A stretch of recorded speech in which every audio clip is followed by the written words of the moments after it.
All right, I'm delighted to say we've got Tyrone legend Sean Cavanagh in studio with us. Sean, you're very welcome. You must be sick of standing in front of a camera at this point. I mean, your punditry career off to a flyer at the weekend. I'm getting used to it. I wasn't so sure of it off to a flyer, but yeah, learning the ropes and seeing the other side. For a long time, when you're as a county player and looking to pundits, you can get very easily frustrated, you can get very easily offended, and you can see how that can happen.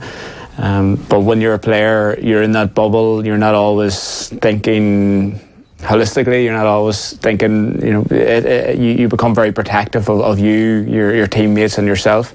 So I'm seeing that other side now and starting to enjoy seeing the other side, because it does give you a different perspective on where things are at. Were you nervous on Sunday evening? Okay, you do.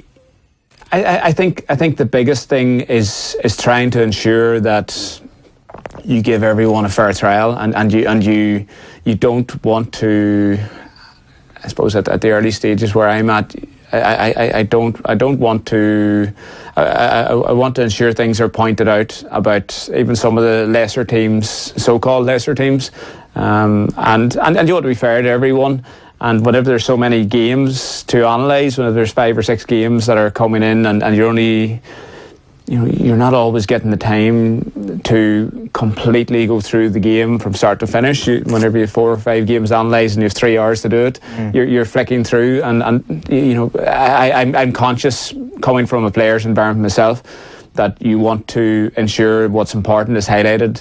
But when you're under time constraints, it's not always possible. Of course, yeah. Like we've spoken to a lot of people about how it works in the BBC with Match of the Day, because a lot of their pundits will be on the show, like Kevin Kilban obviously is part of the team here. So what's that process like of actually trying to dig into the meaty parts and to kind of, I suppose, the main narratives from different games that you mightn't have seen in full at the weekend? I presume there's a team of researchers there helping you. Yeah, and you're reliant on their capabilities, and I have to say, the guys they're well versed in it and they know what they're looking for. But at the same time, when you have a specific angle yourself that you want to highlight, you need to see that, and you need to see that trend. So the guys will come and say the game went this way, and you'll get to see some of the key highlights for sure of some of the games that you haven't watched live. But at the same time, I'm quite analytical by nature. I'm an accountant, and I would then go back and say, no, well, I need to see more of that. I'm not just going to take your word for it that was a theme of play, that guy was winning his battle or whatever. So quite often, particularly on Sunday, I was asking for more detail. I says I need to see this a little bit more for myself with my eyes before I can speak about it. So I think that end of it will be quite tricky, because I'm a stats guy. I can remember as a child going through every stat and every report on soccer reports that you used to get in papers. Really? Yeah. We'd be seeing who scored in the Division 3 games, Leighton Orient and Scunthorpe, and how they played. And say I have a real visual memory for those details. So naturally, I want to see that with GA and the games that I'm analysing and talking about. But quite often, when you're under that time constraint, you're flicking over reports and you're trying to see who scored from play and who did this and who did that and where he was playing. And I think that's the one bit that I will certainly learn a technique of being able to do that quite quickly. So was there any particular reason why it was the likes of Leighton Orient that you were reading as a kid? Was it just... No, I was just as a person, I'm just quite obsessive about, unless maybe the accountant in me, I'm quite obsessive about numbers, about facts. And as well as that, you have to combine that with styles. And as a player then who has played the game from 2001, 16 years later, you do try and combine that with what's important in terms of the trends of the way a team was playing, the way an individual was being utilised, who he's up against, and all that. So there's a jigsaw puzzle to put together there, but I think I'm going to enjoy that side of things, of trying to do that, because it's something that if I was sitting at home, I'd be trying to do anyway. Yeah, so you've obviously got a very analytical mind, as you pointed out yourself, but presumably everybody who's an ex-player has a very competitive mind as well, and they want to do the best job possible. They want their punditry to be as good as how they were on the field, and you see that quite a lot in Monday Night Football on Sky Sports, for example. Gary Neville is clearly a perfectionist. He wanted to take Sky Sports to the next level. Like, do you view your punditry as kind of something that you could be competitive with, I guess, down the line? I think you do see that, and I'm starting to see that in even the very short time that I've been involved, that at times it's hard to get a word in as well. Everyone's vying for airtime, and the likes of Des Cal and Michael Lester and whatnot has to try and referee that, but everyone has a number of points that they want to get in a very short space of time, and it's hard. You can see people's frustration at times at maybe some of the so-called lesser counties don't get enough airtime, but that's tricky, because with everything in the production, there is everything is limited to minutes and seconds. So the waiting of those, and then trying, me as a pundit, trying to get I've maybe a list of 30 or 40 points that I would like to make, but you only get 3 or 4 of those done. So sometimes you come off thinking, God, I should have said X, I should have said Y. So it is competitive, and you can see that sometimes in some people's egos take over, but I don't want to. I am competitive, but I always want to be fair. I think I'm going to try and take the approach that as long as I'm true to myself, and I'm trying not to be too personal. You have to remember the GA is amateur.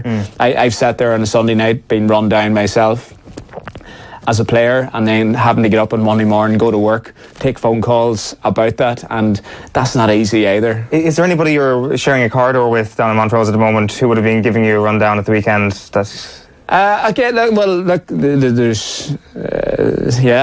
you do tend to remember things that people say about you. Is there anything? I was on with Kieran Whelan the other day, and I didn't happen to say it to him, but I think I will at some point. I remember him a couple of years ago mentioning about me diving in a championship game in Croke Park, and I remember thinking, I marked you, and you know I'm not that type of player, and but as a player you are very sensitive and you're very protective, and you could see that. I was on a couple of weeks ago, and I put in a Super 8 prediction, and I didn't include Mayo because I thought Galway would beat them last Sunday, and I thought you could be right. I could have been right. I may not, and I don't know how they're going to fare in the qualifiers. But I was, my mind was thinking their age profile of their squad.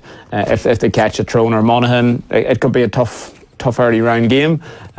But all of a sudden, you open your Twitter and you open you're seeing floods of messages thinking Sean Cavanagh is best, or Sean Cavanagh's got something against us, and I'm thinking nothing against anyone. I'm just trying to, there's 25 other teams that I didn't include that didn't seem to bother all that much. So you do realise how sensitive people take things, and I do have to remember I was like that myself. I was quite convinced at times that there was an agenda against Tyrone or agenda against me, and when you're in that wee bubble of playing for your team, you do tend to be convinced that people are out to get you.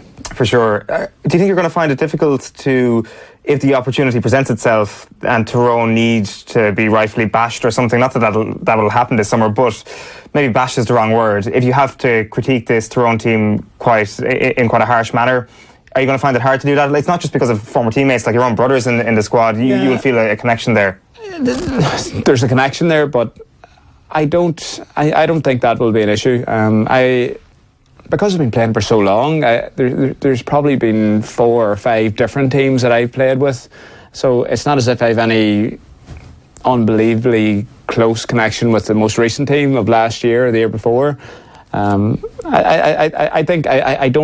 I hope I don't go down the personal insult way. I don't want to be that type of person, and I don't think I am that type of person. But I think if I can be objective about a team's performance, I'll have no problem saying that. And it's easier if it is your brother. I think I could run Colm down a bit easier than anyone else. So I think he's used to that by now. Yeah, you can pretty much clear the air straight away with him with a quick phone call afterwards. Like, in your defence, like, you have tweeted already earlier in the year when it was Tyrone Monaghan, I think, in the league, saying this Tyrone team has so much more potential than what they showed last night. And I think it's fitting that we're here, given the week it is, because they're playing each other again this year. Like, do you fear for Tyrone going into the summer that they might not show the potential they have in an attacking perspective, or do you feel that was just kind of a little bit of feeling themselves around the pitch during the league?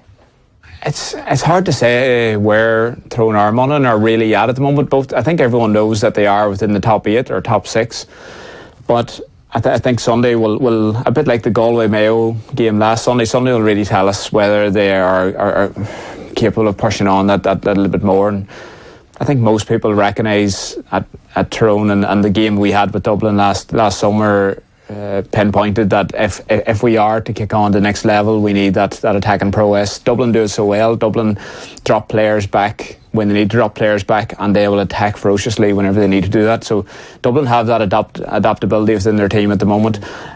We were quite simplistic probably in our approach last year, but ultimately we believed that was going to be good enough to win an All-Ireland. I think Mickey and the backroom team will have learned from then, and I think it's quite evident to everyone that you're not going to take Dublin down playing a one style. I think you need to be able to rotate that, and that's where the likes of, I'm sure, Galway and Kerry's of this world are looking about being able to combine that defensive ability to go and they have the players in attack, and Tyrone, I hope, is at that level now as well. We've unearthed young Lee Brennan has had a really good league campaign. He's a natural finisher. You know, you throw him on top of the likes of a Mark Bradley and Niall Sludden and Peter Hart and guys of that ilk, and they will score.